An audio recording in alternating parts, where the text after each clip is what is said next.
Hello guys, क्या हाल चाल। उम्मीद करते हैं आप स्वस्थ और मस्त होते। आज मैं आप लोगों के लिए केमिस्ट्री का, जैसा कि मैंने बताया था कि हमारी मंडे ट्यूसडे अब केमिस्ट्री क्लास चलने वाली है। इस केमिस्ट्री क्लास में आज हम केमिस्ट्री पार्ट 1 का एक बेहतरीन टॉपिक लेकर आ गए हैं। इसको बोलते हैं मानक हाइड्रोजन इलेक्ट्रोड। आप लोगों ने थंबनेल में देख लिया होगा हम क्या पढ़ने वाले हैं आज। मानक हाइड्रोजन इलेक्ट्रोड। ठीक, ये वीडियो बहुत ही इंटरेस्टिंग होने वाली है। आप लोग वीडियो के एंड तक ज़रूर रुकिएगा। और हाँ, सभी लोग फटाफट आ जाइए, अपने वीडियो को फटाफट स्टार्ट करते हैं। तो आज हम पढ़ने वाले मानक हाइड्रोजन इलेक्ट्रोड। मानक हाइड्रोजन इलेक्ट्रोड होता क्या है, इसका क्या कार्य होता है, इसकी संरचना कैसी होती है, इसका उपयोग क्या करते हैं। ठीक है, आज हम इसका सबका डिस्कशन करने वाले हैं। तो हेडिंग कीजिएगा मानक हाइड्रोजन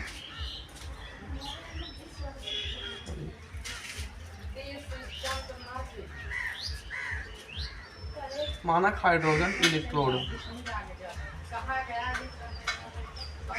देखिए, मानक हाइड्रोजन इलेक्ट्रोड होता क्या, पहले हम इसका डायग्राम समझेंगे। और डायग्राम से हमारा पूरा का पूरा समझो, पूरा का पूरा क्या 99% हमारा क्वेश्चन का सोल्यूशन हो जाएगा। ठीक है, देखिए यहाँ पे एक पहली पात्र होता है कांच का। यहाँ पे कैसा होता है, एक पात्र होता है।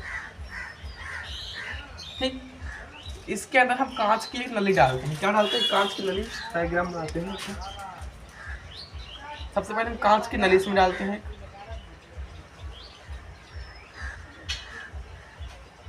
इस कांच की नली में जो है प्लेटिनम का तार लगा होता है। किसका तार लगा होता है, प्लेटिनम का तार लगा होता है। ठीक है, कैसा तार लगा, प्लेटिनम का तार लगा होता है। कांच की नली कुछ इस प्रकार से बनी हुई है हमारी।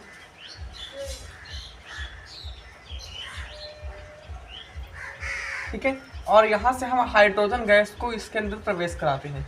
H2 गैस को क्या कर रहे हैं, प्रवेश करा रहे हैं। ये विलयन पूरा भरा हुआ यहाँ से यहाँ तक। ठीक है, एक ऐसा विलयन भरा हुआ है। अब हम बात करते हैं इस विलयन में क्या होता है, क्या से करते हैं। एक बात आप लोग याद रखिएगा कि ये मानक हाइड्रोजन इलेक्ट्रोड है, इसका इलेक्ट्रोड विभव क्या होता है, शून्य होता है। कितना होता है, शून्य होता है। मानक हाइड्रोजन इलेक्ट्रोड का इलेक्ट्रोड विभव शून्य होता है। जब इसका इलेक्ट्रोड विभव शून्य होता है तो हम इसकी सहायता से अन्य सभी इलेक्ट्रोडों का इलेक्ट्रोड विभव ज्ञात कर सकते हैं। यही इसका मेन उद्देश्य है। ठीक है, मानक हाइड्रोजन इलेक्ट्रोड किसे कहते हैं, सबसे पहले लिखेंगे, पहला पॉइंट लिखेंगे, मानक हाइड्रोजन का इलेक्ट्रोड विभव शून्य होता है। इसकी सहायता से अनेक प्रकार के इलेक्ट्रोडों का इलेक्ट्रोड विभव ज्ञात किया जाता है। लिखेंगे मानक हाइड्रोजन इलेक्ट्रोड का इलेक्ट्रोड विभव शून्य होता है, शून्य होता है। अभी समझा रहा हूँ। ठीक है, इसकी सहायता से अनेक प्रकार के इलेक्ट्रोडों का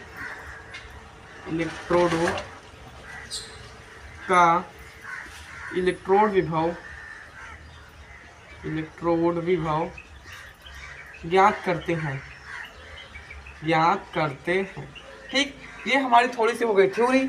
अब हम पढ़ने वाले इसकी संरचना के लिए आपको कुछ नहीं रखना पड़ेगा, अभी सब समझा देगा। क्या हुआ, मानक हाइड्रोजन इलेक्ट्रोड का इलेक्ट्रोड शून्य होता है। इसकी सहायता से अनेक प्रकार के इलेक्ट्रोड का विभव ज्ञात करते हैं। ठीक है, अब पढ़ने वाली संरचना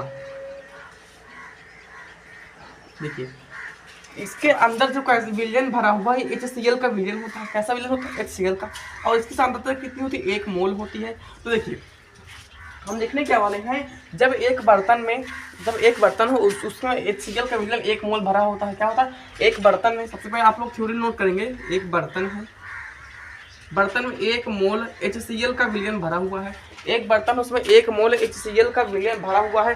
और इसका ताप आप लोग याद कर लीजिएगा 25 डिग्री सेल्सियस है। ठीक है, ताप रखने पड़ता है। और इसका ताप कितना है, 25 डिग्री सेल्सियस का ताप है। कितना है इसका ताप, 25 डिग्री सेल्सियस का ताप है। और दाब की बात करते हैं तो 1 ATM दाब है। कितना है, 1 ATM इसका क्या है, दाब है।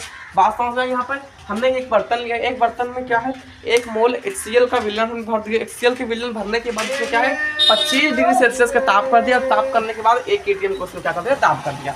अब हम ऊपर से एक कांच की नली को डालते हैं, क्या करते हैं, ऊपर से हम एक कांच की नली को डालते हैं, ठीक है, और उसमें क्या लगा, प्लेटिनम का तार लगा होता है। कैसा लगा था, ये प्लेटिनम का तार क्या है, प्लेटिनम का तार है, प्लेटिनम का तार लगा होता है, ये बात समझ आई, प्लेटिनम का तार लगा होता है, और ऊपर से इसमें हाइड्रोजन गैस को क्या करते हैं, प्रवेश कराते हैं। बात समझ आ गई यहाँ से, इतनी संरचना में आप लोग लिखना है। इसमें एक बर्तन होता है, इसमें कांच का बर्तन होता है जिसमें 1 मोल सांद्रता तथा HCl का विलयन भरा होता है, और इसका ताप 25 डिग्री सेल्सियस होता है तथा दाब इसका 1 ATM दाब होता है, ठीक है। इसके बाद क्या लिखेंगे, इसमें ऊपर से हम एक कांच की नली को प्रवेश कराते हैं तथा उस कांच की नली में कैसा, प्लेटिनम का तार लगा होता है। ये बात समझे, कांच की नली में कौन सा तार लगा, प्लेटिनम का तार लगा होता है। अब प्लेटिनम के तार पर उसमें ऊपर से हम हाइड्रोजन गैस को प्रवेश कराते हैं, ठीक है, ये बात समझ आई। और जिस भी इलेक्ट्रोड का इलेक्ट्रोड ज्ञात करना होता है इसको हम ऐड कर देंगे, अब बाद में हम क्रियाविधि समझेंगे, क्रियाविधि में देखेंगे, ठीक है। आप लोग रीडिंग कीजिए क्रियाविधि, ये बहुत समझ लीजिएगा, इंटरेस्टिंग बात हो रही है, ठीक, क्रियाविधि में बात करने वाले, क्रियाविधि। देखिए आप लोगों को ये बात पता होगा, मानक हाइड्रोजन इलेक्ट्रोड का इलेक्ट्रोड विभव कितना होगा, 0 होता है, ठीक। मानक हाइड्रोजन इलेक्ट्रोड का इलेक्ट्रोड विभव 0 होता है। इसकी सहायता से हम विभिन्न प्रकार के इलेक्ट्रोडों का इलेक्ट्रोड विभव ज्ञान करते हैं। मतलब कि देखिए, मान लो यहाँ पर क्या है, इलेक्ट्रोड विभव, देखिए इधर का हम रेस करें थोड़ा सा, इधर समझा रहा हूँ। मान लो हमको कोई इलेक्ट्रोड है, ठीक है, एक ऐसा कोई इलेक्ट्रोड है, हमको इसका इलेक्ट्रोड विभव ज्ञात करना है, तो इसकी सहायता से हम इसके इलेक्ट्रोड विभव ज्ञात करेंगे। तो यहाँ पे हम इसको तार की सहायता से यहाँ पे ऐसे जोड़ देंगे इसको, ठीक है, और यहाँ पे हम एक लगा देंगे विभव मापी। क्या हमने लगा दी, यहाँ पे विभव मापी लगा दी, बात समझ आई। अब देखिए विभव मापी पर जो भी विभव आएगा, क्या आएगा, विभव, और विभव मापी पर जो भी विभव आएगा वो इसका होगा। पूछो क्यों, वो इस इलेक्ट्रोड का होगा, किसका होगा, इस इलेक्ट्रोड का होगा, ना कि इसका होगा। बात समझ आई। पूछो क्यों, अगर हम इसको ऐड कर देते हैं तो इसका विभव आ जाता है, तो वहाँ पे इसका होता है। अब देखिए इसका विभव तो कितना होता है, 0 होता है। जब मानक हाइड्रोजन इलेक्ट्रोड का इलेक्ट्रोड विभव 0 होता है तो विभव मापी पर जो विभव आएगा तो इसका होगा ना, अन्य इलेक्ट्रोड का। तो इसीलिए कहते हैं इलेक्ट्रोड विभव, मानक हाइड्रोजन इलेक्ट्रोड से विभिन्न प्रकार के इलेक्ट्रोडों का इलेक्ट्रोड विभव ज्ञात किया जाता है। इसको वैज्ञानिक ने दिया था, ठीक है।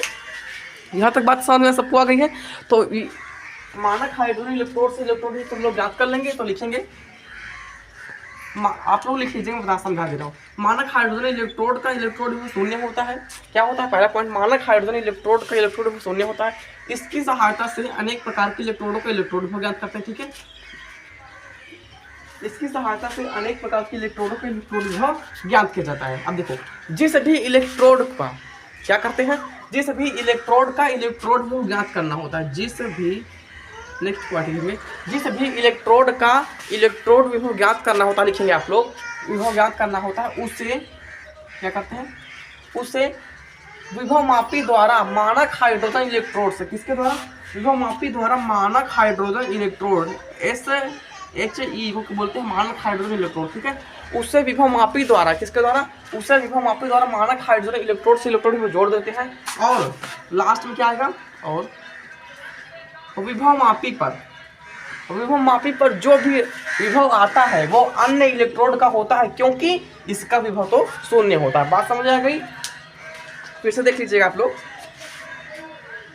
मानक हाइड्रोजन इलेक्ट्रोड का इलेक्ट्रोड विभव 0 होता है। इसकी सहायता से अनेक प्रकार के इलेक्ट्रोडों का इलेक्ट्रोड विभव ज्ञात किया जाता है। जिस भी इलेक्ट्रोड का इलेक्ट्रोड विभव ज्ञात करना होता है, ठीक है, जिस भी इलेक्ट्रोड को हमको इलेक्ट्रोड विभव ज्ञात करना है, उसे मानक हाइड्रोजन इलेक्ट्रोड से विभव मापी द्वारा जोड़ दिया जाता है। बात समझ जाएगी, उसे मानक हाइड्रोजन इलेक्ट्रोड से इलेक्ट्रोड विभव द्वारा जोड़ दिया जाता है। और विभव मापी पर जो विभव आता है वो किसका होता है, मानक हाइड्रोजन इलेक्ट्रोड का होता है। और हमारी वीडियो यहीं पर एंड होती है। अगर आपको हमारी वीडियो पसंद आई है तो हमें लाइक सब्सक्राइब करना मत भूलिएगा। आप सभी को धन्यवाद।